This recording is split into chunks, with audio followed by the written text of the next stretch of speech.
Jadi ceritanya di tahun 90-an itu ada seorang bapak-bapak, sebut aja namanya Pak Sugi.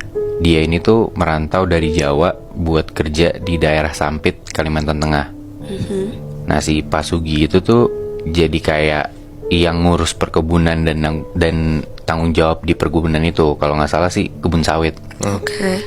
Nah, lu coba bayangin, kebunnya tuh gede, luas banget, dan di tengahnya tuh ada satu rumah yang agak tua dan udah agak jelek juga. Dan bahkan kamar mandinya tuh kepisah sama rumahnya gitu loh. Jadi kayak rumah terus keluar dulu lewat pintu belakang, terus di belakangnya kayak ada satu atap kecil, isinya kamar mandi ketutup gitu. Nah, di rumah itulah si Pak Sugi ini tinggal. Dia dapat rumah itu. Dia tinggal sendiri. Nah, si Pak Sugi itu dia tinggal di situ sama istri dan satu orang anaknya yang masih bayi, sekitar umur 1-2 tahunan lah. Oke.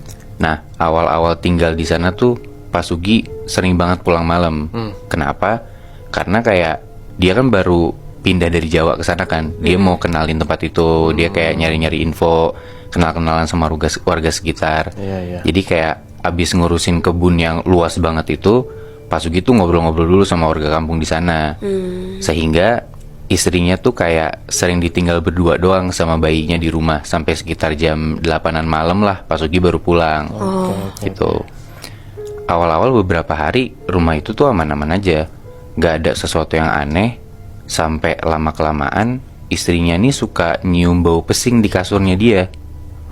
Istrinya tuh bingung karena anaknya dia yang bayi tuh gak ngompol. Bahkan anaknya tuh punya tempat tidur sendiri yang kepisah sama kasur istrinya sama kasur Pak Sugi itu.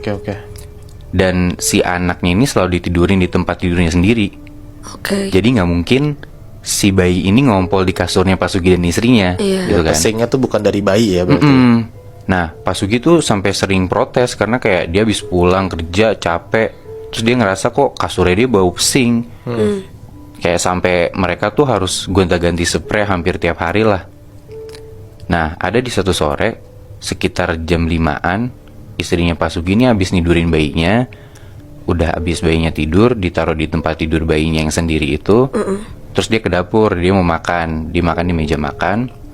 Nah, pas lagi makan nih, dia tuh ngedenger dari dalam kamarnya, dari arah dalam kamarnya, itu kayak ada suara langkah kaki gitu.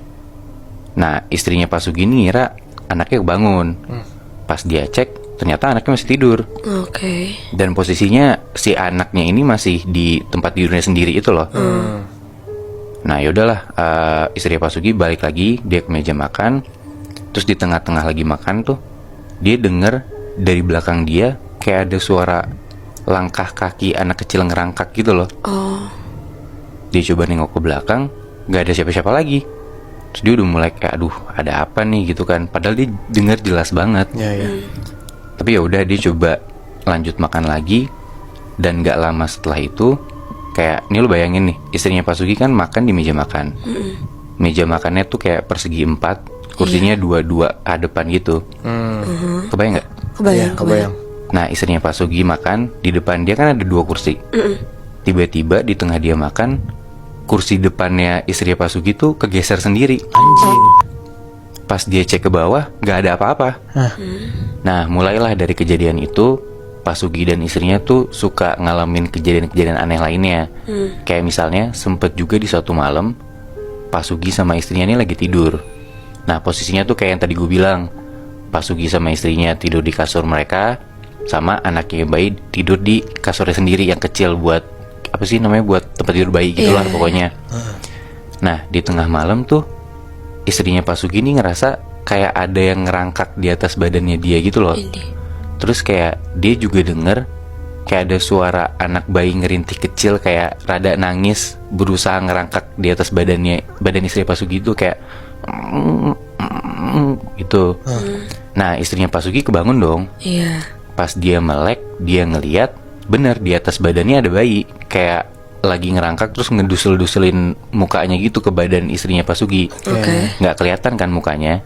Nah, pas diangkat sama istrinya Pak Sugi, yang dilihat tuh bayi ini, ternyata bayi ini bukan anaknya dia. Tapi bayi ini bola matanya putih semua, gak ada item-itemnya. Terus si bayi ini pipis di atas badan istrinya Pak Sugi itu. Najis. Anjir. Nah, semenjak kejadian itu, istrinya Pak Sugi ini sadar dari mana bau pesing yang ada di kasurnya dia. Berarti dari sosok bayi yang emang ngencingin si istri Pak Sugi tadi dong. Betul.